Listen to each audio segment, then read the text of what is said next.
Pažiūrėkime į savo protėvių būtent pavyzdį. Jonas, šis Teodoras Lackis, atsiprašau, Teodoras Lackis, šiame lietuvio bajoro dešimtmetis Livonijos karas, šioje knygoje, jisai sako, už ką mes čia kariaujam? Už ką mes čia kariaujam dabar tame iš viso kare? Pro kultų divino, rašo, už Dievo kultą, tai yra už tikrąjį Dievo garbinimą. Reiškia, tai jie kariauja už šventas mišias tradicinės visų laikų, ką mes dabar čia aukojam.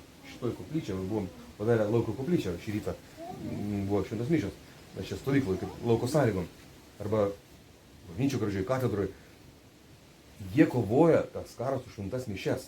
Kai aš pasakiau vienam iš nacionalinių veikėjų, sako, begi ten nebuvo ten kažkokio ten religinio atspalvio, tiesiog kovojo su švedais, nacionalistų vadovų, aš nesakysiu kas, bet mūsų geras pažįstamas ir linkėjimai mes labai mylim, bet žinom, kad turim omeny, reiškia. Sakau, taip, mielas draugė, būtent jie kovojo už Dievo kultą. Iš pradžių rašo, pradžio knygos jau. Ir už, aišku, katalikišką mokymą, kad jisai būtų Livonijoje, Latvijoje ir Estijoje. Nes švedai vokiečiai liuteronai sugriovė,